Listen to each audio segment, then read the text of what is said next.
चंद्रमा के लगन से भी ये भाव सिद्धि काल देखते हैं हम। जब चंद्र लगन को देखते हैं तो जी, चंद्रमा से भाव सिद्धि काल देखें। तो बात तो वही आ गई, वहां भी चंद्रमा लग्न होगा, वहां भी चंद्रमा लग्न होगा। हम्म। और तो मान लो देख सकते वैसे हैं। कहीं कहीं नहीं पढ़ा भाव सिद्धि काल चंद्रमा से। आइए। दरअसल गोचर में ग्रह बदल जाएंगे ना। गुरुजी भाव सिद्ध जी, भाव सिद्धि काल चंद्रमा से भी पढ़ना है, ये गलती मत कीजिएगा, हमने बस चर्चा में किया हुआ है। तो क्या अच्छा ये चंद्रमा से भी भाव सिद्धि काल पढ़ना है गुरुजी? जी सर। अब इसमें आप जो लगन, लोग एक मिनट, जब हम पेज नंबर बताते हैं तो आप लोग पढ़ते नहीं है वहां जाकर के, इसका मतलब। गुरुजी पढ़ते हैं लेकिन फिर कोई दूसरी बुक में या कहीं नेट पे सर्च करने कुछ मिलता नहीं है ना फिर। नहीं नहीं कीजिए ना, फिर वो वैसा गलती क्यों करेंगे? जब हमको गंगा जल मिलेगा तो हम काहे के लिए इधर उधर का पानी पिएंगे? अच्छा गुरुजी ये चंद्रमा को जब लगन बनाएंगे तो इसका जो चंद्रेश होगा उसको लगनेश मानेंगे या चंद्रमा को मानेंगे? चंद्रमा को मानेंगे। चंद्रमा को मानेंगे। ठीक है। और बोलिए। एक गुरुजी कोई ग्रह गोचर में शुभ है और भाव सिद्धि भी लगा हुआ है लेकिन वो 6 8 12 में प्लेस है तो उसका रिजल्ट क्या होगा? उस समय रिजल्ट नहीं मिलेगा, सीधा बात है। अच्छा। गए ना, गोचर किसी रिजल्ट को बदलता नहीं है। जो रिजल्ट मिलने वाला है दशाओं से, वो रिजल्ट उस समय प्राप्त नहीं होगा, फिर कोई गोचर ऐसा आएगा जो प्राप्त हो जाएगा। और हम हमेशा कहते हैं कि आप लोग पहले दशाओं से रिजल्ट को प्राप्त करने के लिए सीखिए। समझ गए? जी हम तो, आप लोगों को यकीन नहीं होगा, हम 10% ही गोचर देखते हैं। हम गोचर 90% हॉरोस्कोप देखते हैं, उसमें भी 60 to 70% D1 चार्ट और दशा देखते हैं। बाकी 20-30% में हम इधर वर्ग चार्ट वगैरह देख लेते हैं। अब बाकी गोचर के लिए तो कभी कभी 10% जोर लगा दिया कि कोई प्रश्न ऐसा आ गया कि नजदीक का पूछ रहा है तो गोचर लगा दिया, जबकि हमको गोचर कंठाग्र याद रहता है। समझ रहे हैं ना? रोज का काम है तो याद रहेगा ही, आपको भी अब याद रहेगा आगे। तो इसीलिए हमारा कहना है कि गोचर को पहले दशाओं से रिजल्ट मिलेगा, इसको कॉन्फिडेंट होने दी होइए कि दशाओं में कोई रोक टोक नहीं है, रिजल्ट आ रहा है। अगर दशाओं में रोक टोक है तब देखिए कि गोचर कहीं से अड़चन पैदा कर रहा है क्या, तब आपको गोचर में भी अड़चन पैदा करता हुआ नजर आ जाएगा, और नहीं तो नहीं आएगा। समझ रहे हैं ना? फल तो एक ही मिलना है, चाहे वो हमको गोचर देख करके आप लोग कर बताना चाहें या दशा देख करके, लेकिन गोचर देख करके फल को बताना मूर्खता है। हम हमेशा दशा देख करके, दशा ही टाइम डिसाइड करता है, दशा का मतलब ही है समय, कि फल कब मिलेगा। तो हमेशा यही बोलते हैं, ग्रह वीर्यानुसारेण फलम ज्ञेयम दशा सूचो, कि ग्रह जो है अपने ताकत के अनुसार अपने दशा में फल करता है, दूसरे के दशा में थोड़ी करेगा। तो फल कौन करता है? तो ग्रह करता है। ग्रह कब करता है? तो अपनी दशा में करता है। कितना करता है? जितना ताकत होता है उतना करता है। इससे अच्छा और क्या आप समझना चाहते हैं? ठीक है गुरुजी, क्लियर हो गया गुरुजी। अच्छा एक गुरुजी दशानाथ का लगने से हम एक्सिस देखते हैं तो इसमें सूर्य चंद्रमा को लगन बनाए तभी तब भी दशानाथ से एक्सिस देखें इनका? बिल्कुल देखना चाहिए, क्या दिक्कत है? अब इसमें गुरुजी मान लीजिए लगने से एक्सिस खराब है और सूर्य चंद्रमा से ठीक है तो इनका रिजल्ट क्या होगा फिर? रिजल्ट पूरा निगेटिव नहीं होगा, जितना निगेटिव हम समझ रहे थे कि षडाष्टक था उतना निगेटिव नहीं होगा। अच्छा मीडियम से रिजल्ट हो जाएगा इनका। जी जी। ठीक है। एक गुरुजी एक चीज और समझा दीजिए कि एक एग्जाम्पल से बता देंगे तो कि 3 4 ग्रह एक साथ बैठे हैं, उनकी युति है, तो कौन सा ग्रह अधिक फल करेगा वो षटबल के अनुसार तो हम देख लेंगे, लेकिन एक दूसरे ग्रह का जो रिजल्ट मिलना है ना कि ये इसका इतना करेगा ये इसका ये एक इतना एग्जाम्पल समझ। अब आपको बता देते हैं कि जी दो गुरु। लोग, एक पांच चार लोग एक साथ बैठे हैं, जी गुरु जी। एकदम जो व्यवहारिक तरीका है ना उससे समझिए, ग्रहों को आप छोड़ दीजिए। जी गुरु। चार लोग एक साथ बैठे हैं जिसमें दो लोग मित्र होते हैं और दो लोग मित्र नहीं होते हैं। जी गुरु जी। तो मित्र वाला काम ज्यादा सुनेगा ना, आप देखिएगा वो उसके कान में, चार लोग बैठे हैं तो खुला बात नहीं करेगा, जो मित्र होगा उसके कान में कुछ बड़बड़ा देगा। ठीक है? जी जी। तो इसका कहने का मतलब है कि जो मित्र ग्रह होते हैं वो साथ के परिणाम को ज्यादा करते हैं अपेक्षाकृत शत्रु ग्रह के। समझ गए। लेकिन जी गुरु। शत्रु ग्रह भी काम करता ही करता है। मिलीजुली सरकार आप लोग चलाते हुए देखते हैं, उसी जी तरह से यहाँ पर भी समझिएगा कि ये मिलीजुली सरकार है। किसी का कोई मंत्री है, जैसे आप ही ने बोला ना शुक्र बुध और मंगल, या शुक्र जी बुध और सूर्य, तो वहां पे शुक्र भी फेल हो गया। क्यों फेल हो गया? क्योंकि उसको ताकत नहीं है, उससे ज्यादा ताकत सूर्य को है। तो जी गुरु। सूर्य, बुध के बाद सूर्य का रिजल्ट अच्छा होगा, तब जो है सो जाकर के शुक्र का रिजल्ट होगा। तो ये चीज आपको ये समझना पड़ेगा कि कौन कितना बलवान है, कौन किसका मित्र है, कौन किसका शत्रु है, कौन जो है जो वर्तमान समय में दशा के अंतर्गत है। जो दशाओं में है उस साथ में बैठे ग्रहों में से इसका सबसे करीबी कौन हो गया, तो जो करीबी होगा उसका रिजल्ट ज्यादा दिखेगा, जो दूर का होगा उसका रिजल्ट कम दिखेगा। रिजल्ट सबका दिखेगा, समझ रहे हैं।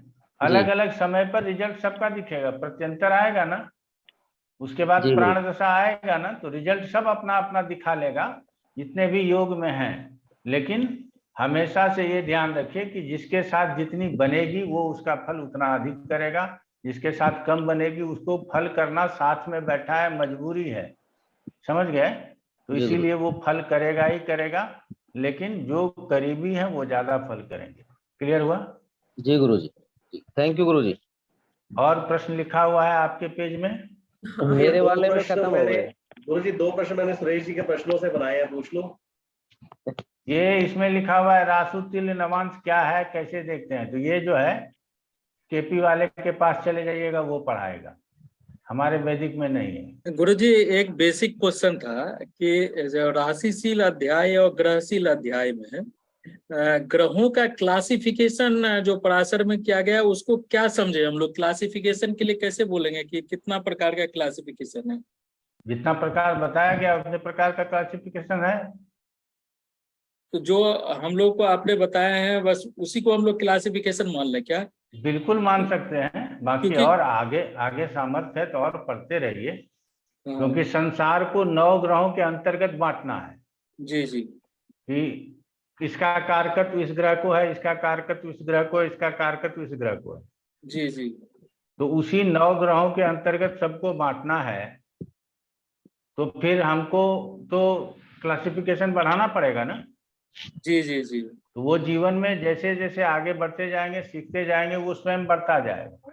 आप कोई भी चीज पूछिए हमसे, उसका हम ग्रह बता देंगे कि ये ग्रह इसके, इस ग्रह की संज्ञा इसके पास है। जी जी। तो तो वो उसी जो तरह से गुण स्वरूप जो आपने बढ़ाया है वही क्लासिफिकेशन का बेस है और मतलब वही आगे बढ़ता चला जाएगा। बिल्कुल बिल्कुल बिल्कुल तो राशियों का भी उसी हिसाब से क्लासिफिकेशन होता रहेगा फिर? बिल्कुल राशियों का भी क्लासिफिकेशन उसी हिसाब से होता रहेगा। थैंक यू गुरु।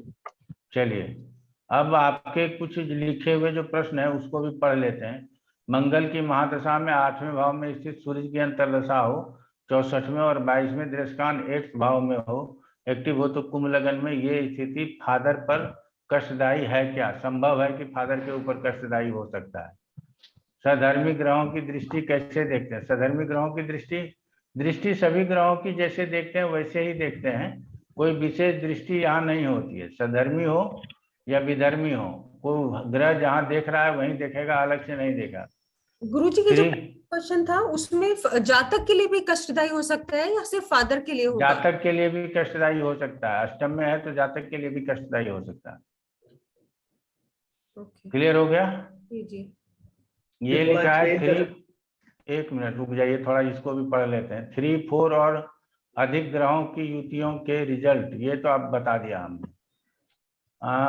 ये है दशानाथ के का लग्न से एक्सिस देखते हैं, जब सूर्य चंद्रमा का लग्न से, ये भी तो, ये तो सारा पूछ ही लिया आपने। क्या नाम है? सुरेश भारद्वाज जी। हाँ गुरु जी आ गया, ये तो हो गया। हाँ, अब ये अगला 15 प्रश्न। गुरु जी 15 नंबर तक प्रश्न हो गए, अब इससे आगे के हैं वो मेरे पेज में नहीं है। ना वो 2 ही प्रश्न था, एक तो राशि तुल्य नवांश था और एक और था। ठीक तो ठीक है वो गुरु जी, बाकी हो। ठीक है। बताइए करण कपूर जी, क्या प्रश्न है? जी अभी सुरेश जी के प्रश्न सुन रहा था मैं, उसमें से एक प्रश्न मेरे को पूछना था। अगर त्रिकोण में त्रिकोण और मूल त्रिकोण इनका आपस में राशि परिवर्तन हो रहा है या राशि परिवर्तन कैसे होगा? सॉरी, ग्रहों का परिवर्तन हो रहा है, हाँ ठीक है, तो इसको अच्छा राजयोग कहेंगे? कहेंगे, लेकिन वो मूल त्रिकोण केंद्र में होना चाहिए और त्रिकोण में होना चाहिए। जी, मैं पंचम और नवम की बात ही कर रहा था। जी, पंचम नवम से होना। देखिए त्रिकोण का परिवर्तन भी बहुत अच्छा नहीं है, हमेशा केंद्र त्रिकोण का परिवर्तन बहुत अच्छा माना गया। तो समझ गए ना? जी, इसी से पूछ लेता हूं। केंद्र को हमेशा अशुभ होना चाहिए और त्रिकोण के शुभ, अर्थात रजोगुण तमोगुण होगा तभी सतोगुण की ओर जाएंगे, रजोगुण तमोगुण नहीं होगा तो सतोगुण की ओर नहीं जाएंगे। सिर्फ तमोगुण वाले सतोगुण की तरफ नहीं जा सकते, सिर्फ रजोगुण वाले सतोगुण की तरफ नहीं जा सकते। उसी तरह से केंद्र के अंदर तमोगुण होता है और त्रिकोण के अंदर रजोगुण होता है। समझ गए? ये दोनों जब मिलेगा तभी सतोगुण अर्थात तभी अच्छा रिजल्ट की प्राप्ति होगी। आगे हमने बताया हुआ है कि हमेशा धर्म अर्थ और काम मोक्ष से भी बताया हुआ है आप लोगों को जी कि केंद्र और त्रिकोण में क्या फर्क आता है। वो सब विषय को समझना है और धीरे धीरे समझने लगेंगे, कोई दिक्कत नहीं आएगी। बताइए और क्या बताना चाहिए? दूसरा प्रश्न है गुरुजी, अभी आपने वृषभ लगन का एक चार्ट बनाया था 5 मिनट पहले। वृषभ लगन में जैसे 6, 8, 12 में 3 मूल त्रिकोण राशियां आती हैं। मैं 1 मिनट के लिए मान लेता हूँ शनि में गुरु की महादशा चल रही है और शनि पंचम में बैठे हैं और गुरु चौथे में बैठे हैं, तो क्या इसे राजयोग कहेंगे केंद्र त्रिकोण का? नहीं सर, हमेशा हमने कहा ना कि पराशरी सिद्धांत कहता है कि राजयोग बनाने वाले केंद्र त्रिकोण, राजयोग बनाने वाले ग्रह आपस में मित्र हो या सम हो, शत्रु तो हो ही नहीं। क्लियर हो गया? और उसमें भी जो 10वें के साथ साथ 11वें स्थान का स्वामी है वो आपस में राजयोग नहीं बनाएंगे। जैसे कि हमने पहले ही मेष लग्न की पत्रिका में गुरु और शनि परिवर्तन कर देगा, रिजल्ट अच्छा मिलेगा, लेकिन हम लोग बोलेंगे नहीं राजयोग उसको। जी, बात समझ रहे हैं ना? जी। तो यहाँ पे जैसे कि अभी एक प्रोग्राम चल रहा है कि इंडिया जो है जो रशिया से तेल लेता है और यहाँ रिफाइन करके फिर यूरोपियन कंट्री को भेजता है, तो यूरोपियन कंट्री ने तो रशिया से तेल लेना बंद कर दिया है। जी। तो ये इनडायरेक्ट रूप से तेल ले रहा है ना जी। यूज तो रशिया का ही तेल कर रहा है, लेकिन वो डायरेक्ट नहीं कर रहा है। तो यहाँ पे हम लोगों को ये भी समझना है कि ग्रह कभी कभी डायरेक्ट यूज नहीं करके इनडायरेक्ट यूज में अच्छा फल करता है। तो इसी तरह से गुरु और शनि आपस में राजयोग नहीं बोलेंगे, लेकिन फल बहुत अच्छा करेंगे, उतना ही अच्छा फल करेंगे। जबकि उनकी मूल त्रिकोण तो अष्टम में आएगी। जी सर, तब भी अच्छा फल करेंगे, बिल्कुल मान सकते हैं। ठीक है। अब 3 प्रश्न मेरे हैं गुरुजी।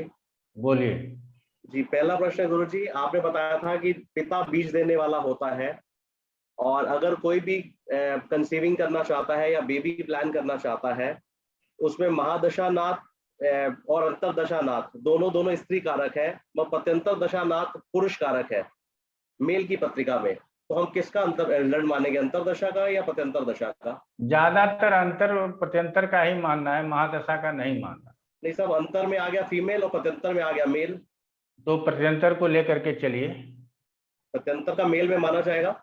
वो देखिए, सबसे पहले ये देखना है, इसको दशाओं में तब आएंगे जब पहले फाइनली D1 चार्ट में ये तय हो जाएगा कि मेल होगा कि फीमेल होगा। जी, हमने कहा है पहले D1 चार्ट है, उसमें तय हो जाएगा कि इसको बेटा होगा कि नहीं होगा। आप अंतर दशा में मेल देख लीजिए, प्रत्यंतर दशा में मेल देख लीजिए, और गुरु यदि बहुत पीड़ित है तो उसको पुत्र होगा ही नहीं। तो हमको अंतर प्रत्यंतर दशा में देखने से मतलब क्या रह जाएगा? बात समझिएगा। जी समझ गया। सबसे पहले पत्रिका में ये चेक कर लीजिए कि इसको बेटा होगा या बेटी होगी, उसके बाद अंतर और प्रत्यंतर पे जाइए। पत्रिका से क्लियर हो जाएगा कि पुत्र का प्राप्ति है, इस बार पुत्र होगा कि नहीं इस बार। जी, उसके लिए फिर दशा और अंतर दशा और कर सकते हैं आप। लेकिन यदि उसको कभी भी पुत्र नहीं होगा तो कितना भी अंतर प्रत्यंतर करेंगे उसको पुत्र नहीं होगा। ठीक हो गया? गुरुजी, अगर पत्रिका में गुरु पीड़ित है, वो तो जन्म से लेकर अंत तक पीड़ित ही रहेगा, तो पुत्र नहीं होगा। तो फिर हम किस समय, आप कह रहे हैं अभी आपने बोला ना, उस समय सोचेंगे कि कर सकता है कि नहीं, फिर तो सोच ही नहीं दोनों सकते। दोनों अगर हमको पुत्र और पुत्री दोनों होना लिखा है, जी हम ये पत्रिका से चेक किए तो हमारा गुरु पीड़ित नहीं है, शुक्र का भी पोजीशन अच्छा है, इसका मतलब हमको पुत्र भी होगा और पुत्री भी होगी। तो अब इस बार क्या होगा, इसके लिए अंतर प्रत्यंतर में जा सकते हैं। तो हम प्रत्यंतर पे मेन महत्व देंगे फिर। जी हाँ। ठीक है। और गुरुजी एक क्लास में आपने कहा था नक्षत्र बीज देने वाले होते हैं, उनको हम बीज के रूप में मानते हैं। तो सपोज अगर हम संतरे के बीज उगाएंगे तो चीकू तो उगेगा नहीं। तो अगर नक्षत्र हमारे बीज है तो क्या हम उनका कुछ भी यूज नहीं करेंगे? नहीं, यूज देखिए, यूज करते हैं हम लोग, समझ रहे हैं, यूज तो किया है, बिना उसके यूज के दशा कहाँ से निकालते? नहीं, हम D1 में बिना, उसको बात इस्तेमाल समझिए, नहीं करते। बात समझिए ना, बिना उसके यूज के हम गोचर कहाँ से लेते? जी समझ गए? जी तो नक्षत्र का यूज हम लोग करते हैं, लेकिन हम यूज कर लिए तो वो बचा नहीं ना, अब तो जी पेड़ फल और पौधे हो गए। तो हमारे जितने भी टेक्स्ट बुक हैं, उन सभी टेक्स्ट बुकों में भाव और राशि और ग्रह के आधार पर फल का वर्णन किया गया है, नक्षत्रों के आधार पर नहीं किया गया है। आप लोग ये कई टेक्स्ट बुक पढ़ेंगे तो आपको पता चल जाएगा, इसीलिए हम इस चीज को नहीं लेते हैं। बाकी केपी वाले क्या कर रहे हैं वो हमें नहीं पता।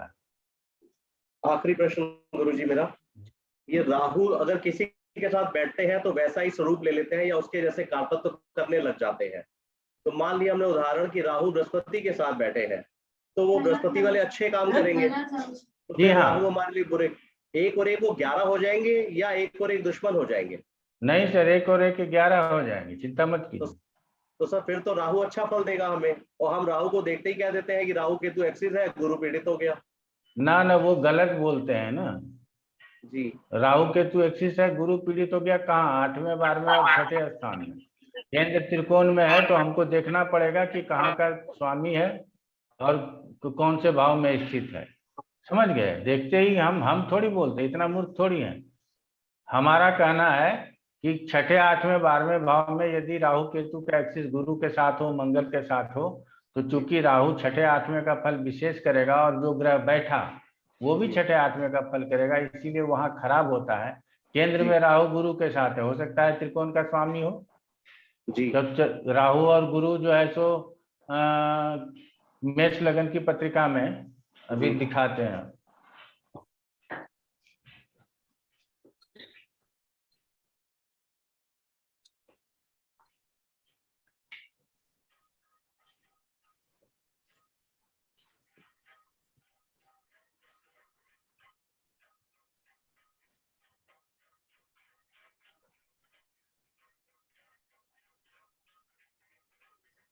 गुरुजी स्क्रीन शेयर कर देंगे? स्क्रीन शेयर करेंगे तो दिक्कत हो जाएगी, नहीं दिखेगा। अच्छा ठीक है गुरुजी। यहाँ गुरु उच्च का है और इसके साथ राहु आ गया, तो अब जो ये राहु किसके साथ है? गुरु के साथ है। गुरु कहाँ का स्वामी है? त्रिकोण का स्वामी है। जी ये तो राजयोग हो गया, इसमें कहाँ हम चिल्लाना शुरू करेंगे? जो चिल्लाता है उसको चिल्लाने दीजिए। अगर यहाँ पे सूर्य आ गया तो हम कहाँ ग्रहण दोष लगाएंगे? सूर्य त्रिकोण का स्वामी है जी और यहाँ पे राहु है और इसके साथ मंगल आ गया तो मंगल केंद्र का स्वामी है। जी हम क्यों चिल्लाएंगे? ये तो बहुत अच्छा रिजल्ट करेंगे। यहाँ पे राहु के साथ शुक्र आ गया तो केंद्र त्रिकोण का संबंध हो गया, ये तो अच्छा रिजल्ट करेंगे। अगर यहाँ पे राहु है जी और यहाँ मंगल के साथ है तो ये खराब हो गया। यहाँ पे राहु है, ये गुरु के साथ है तो ये खराब, ये राजयोग नहीं होगा। तो गुरुजी मैंने देखा हम लोग जो प्रेडिक्शन कर रहे होते हैं तो उसमें हम लोग राहु केतु को देखते हैं किसी के साथ और बोलते हैं कि ये ग्रह पीड़ित हो गया। ना ना, वो सब मैंने तो नहीं सिखाया ऐसा, बाकी आप लोग क्या सीखे हैं पता नहीं। अब आखिरी दिन ये सब बात बोलिएगा तो हमको बड़ा दुख होगा कि हमने कुछ क्या बताया है। हमने क्या बताया? बात करने दीजिए, बहुत लोगों ने अपना कूड़ा अपने जगह पे समेट के रखा हुआ होगा। हमने जो बताया उस कूड़े के साथ वो भी कूड़ा बन जाएगा। हमने पहले दिन कहते हैं लोगों को कि जो अंदर है उसको बाहर कर लीजिए, और जो हम बताएं और वो बाहर से भी आपके पहले से भी प्राप्त हो तो उसको अंदर कीजिए, बाकी चीजों को बाहर छोड़ दीजिए। वो गोबर पड़ा है उसको मत यूज कीजिए। ठीक है। लेकिन अगर आप सब चीज अंदर रखें और हम भी जो बता रहे हैं वो भी अंदर कर लिए हैं, तो वो तो मिक्सचर होकर के खराब ही होगा, वो ठीक नहीं हो सकता।